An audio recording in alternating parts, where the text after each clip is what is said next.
ఈ సంవత్సరం ఒక ఎకరాకి 4,200 రూపాయల్ని రెగ్యులర్గా ప్రతి రైతుకి ఇక్కడ ఆయిల్ ఫామ్ పండిస్తున్న ప్రతి రైతు ఖాతాలో రైతు విత్తనం కొనుగోలు చేసిన మరుక్షణం నుంచి పంట చేతికి వచ్చేంత వరదాకా ప్రతి సంవత్సరం ప్రతి ఎకరాకి 4,200 రూపాయల్ని రైతుల ఖాతాలో వేస్తుంది. పడకపోతే అది మీ తప్పది, మీ జిల్లా ఇన్ఛార్జిగా పనిచేస్తున్నటువంటి ఆయిల్ ఫెడ్ అధికారి తప్పు. ఆయిల్ ఫెడ్ అధికారి సిద్దిపేట ఇన్ఛార్జి గారు ఎవరైనా ఉంటే దయచేసి జిల్లా కలెక్టర్ గారు కొంతమంది రైతన్నలకి 4,200 రూపాయలు పర్ ఎకర్ రాలేదంట, ఆ వివరాలు సేకరించి 22వ తారీఖు రోజు ముఖ్యమంత్రి వచ్చేసరికి ప్రతి రైతుకి ఏ రోజు ఏ తారీఖున ఎన్ని డబ్బులు పడ్డాయనేది స్టేజ్ మీద మీరు చదివి చెప్పాల్సిందిగా నేను ఈ సందర్భంగా విజ్ఞప్తి చేస్తూ ఉన్నాను.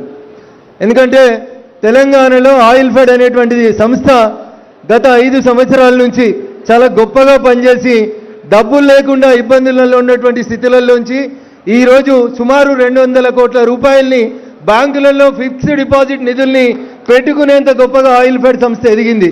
దీనికి కారణం భారత ప్రభుత్వం 2004 నుంచి 2014 వరకు ఎడిబుల్ ఆయిల్స్ని ఇతర దేశాల నుంచి సుమారు 9 మిలియన్ టన్నుల వరకు ఎడిబుల్ ఆయిల్స్ని దిగుమతి చేసుకునేటువంటి పరిస్థితి ఉంటే భారత ప్రభుత్వం 2014 తర్వాత పామ్ ఆయిల్ మీద పెంచినటువంటి సబ్సిడీ, రైతన్నలకు ఇస్తున్నటువంటి ప్రోత్సాహం, నేను ఇందాక చెప్పిన 4,200 పర్ ఎకర్ రైతన్నకు ఇస్తున్నటువంటి విధానం పట్ల రైతన్నలు ఆకర్షితులైనరు.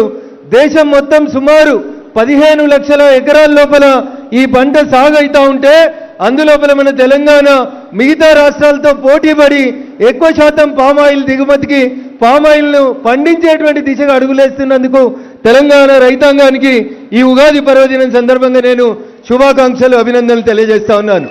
ఎప్పుడైతే 2020-21లో గౌరవనీయులు తుమ్మల నాగేశ్వరరావు గారు అశ్వరావుపేటకి ఈ ప్రాంతం నుంచి రైతుల్ని పంపండి అని చెప్పి అప్పుడున్నటువంటి మంత్రి గారు హరీష్ గారు అప్పటి కలెక్టర్ గారు అడిగితే దుబ్బాక ప్రాంతంలో ఎవరు కూడా ఈ పామాయిల్ పంట పెట్టడానికి కొంచెం హెసిటేట్ చేసినప్పుడు మొట్టమొదటి రైతుగా దుబ్బాక నియోజకవర్గంలో నేనే నా సొంత గ్రామం బొప్పాపూర్ లోపల పామాయిల్ పంటకి శంకుస్థాపన చేయడం జరిగింది.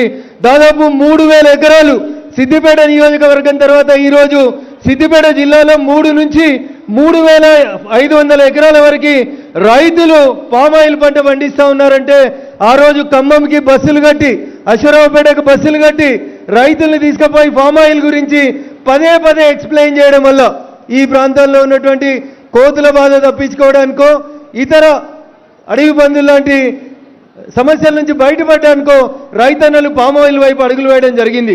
నిజంగా పామాయిల్ పంట ఒక రకంగా చెప్పాలంటే రైతుకి మంచి ఆదాయాన్ని ఇస్తూ ఉంది. కాబట్టి రైతన్నలు ఎవరెంత చెప్పినా రైతు అన్ని లాభ నష్టాలని బేరీజ్ వేసుకున్న తర్వాతనే తన పొలంలో ఏ పంట వేయాలనేది నిర్ణయించుకుంటాడు. ప్రభుత్వం ఎన్ని ప్రోత్సాహకాలు ఇచ్చినా ఎన్ని సబ్సిడీలు ఇచ్చినా రైతు తన రోజువారీ వ్యవసాయం పన్ను లోపల తనకు నష్టం లేదనుకున్నప్పుడు మాత్రమే ఆ పంట వైపు ముందుకు పోతాడు.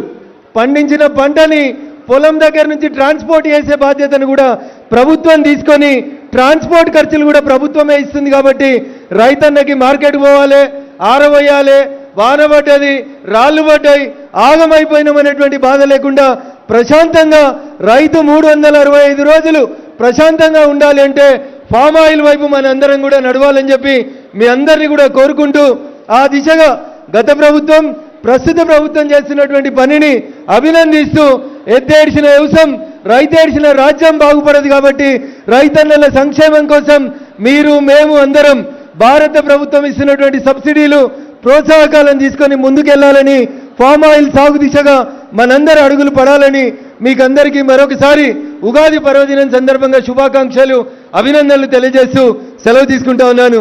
జై జవాన్, జై కిసాన్.